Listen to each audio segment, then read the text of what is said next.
Cancer के मरीजों के लिए सबसे बड़ा दुश्मन कौन सा है? कौन सा भोजन है जिसे हमें हर हाल में छोड़ देना है? देखो, कैंसर का कोई भी पेशेंट है, हाँ, उसको लो ग्लाइसीमिक, जनरल स्टेटमेंट, लो ग्लाइसीमिक डाइट लेनी चाहिए। वो क्या होती है? बहुत प्रोसेस शुगर, मीठा कम करना चाहिए। अब किसी को बहुत पसंद है लड्डू खाना, और उसको मैं बोलूँ कि तू कभी नहीं खाएगा लड्डू, तो पाप हो जाएगा, हम्म। क्योंकि उसकी जीने की मोटिवेशन भी होती है। हम्म।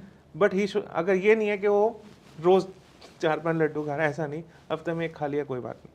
सिमिलरली मोर लो ग्लाइसेमिक डाइट, दूसरा मोर वेजिटेरियन। इट इज़ नॉट के अभी ये रियल कॉन्सेप्ट अभी हम नहीं बता पाएंगे, but more vegetarian, if you are able to go to vegan it's okay, but more vegetarian, more fibre, fibre ज़्यादा होना चाहिए, एंटीऑक्सीडेंट्स ज़्यादा होना चाहिए, इसलिए फ्रूट्स ज़्यादा होने चाहिए। फ्रूट्स इन द सेंस जिसमें एंटीऑक्सीडेशन कंपोनेंट ज़्यादा है, फाइबर का कंपोनेंट ज़्यादा है। अब वो अगर कौन से फल होंगे? अब जैसे एक तरफ अगर या अगर एक तरफ मेरे पास अंगूर या वो चीकू है, और दूसरी तरफ मेरे पास पपीता है, या वो खरबूजा है, अमरूद है। हाँ। अमरूद है, खरबूजा है, तो मैं अमरूद, खरबूजा, पपीता की मात्रा बढ़ाऊंगा, और इसकी जो कंपोनेंट है इसको मैं कम करूंगा। अब इसमें ये नहीं है कि मैं इसी को लूँ और इसको मैं बिल्कुल हटा दूँ, क्योंकि इसमें भी कुछ चीज़ें होंगी जो मेरे को फ़ायदा करेंगी, तो मुझे इसको थोड़ा कम करना है और इसको थोड़ा बढ़ाना है।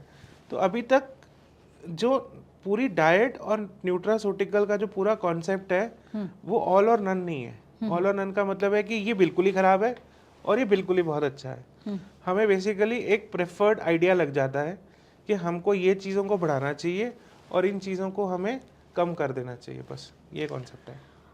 आपने तो काफ़ी पेशेंट्स जिसकी हम लोग बात भी कर रहे थे लगातार, तो हम ये कह सकते हैं कि डाइट और नेचुरोपैथी से 4th स्टेज कैंसर में सुधार होता है, और किन किन कैंसर्स में सुधार होता है? देखो, मैंने अभी तक जो मेरा एक्सपीरियंस है वो head and neck cancer, breast cancer, ovarian cancer पे है। लिक्विड ब्लड कैंसर पे मैं काम नहीं करता। पैनक्रियास वगैरह पे मैंने अभी ज़्यादा काम नहीं किया है, तो इसके बारे में मुझे नहीं पता। जो ब्रेस्ट, हेड एंड नेक और गायनी ओवेरियन कैंसर के रिजल्ट देखे हैं, सर्वाइकल कैंसर के, उसमें अच्छे हैं।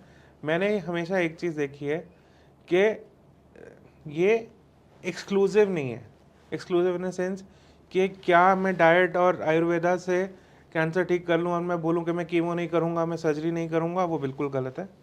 ये म्यूचुअली इंक्लूसिव है। इंक्लूसिव इन द सेंस कि मेरे से अगर मैं ये यूज़ करूँगा तो मेरा ये वाला कंपोनेंट जो है, सर्जरी का रिजल्ट बेटर होगा, कीमो का साइड इफेक्ट बेटर कम होगा, और मेरे कैंसर का रिकरेंस रेट कम हो जाएगा।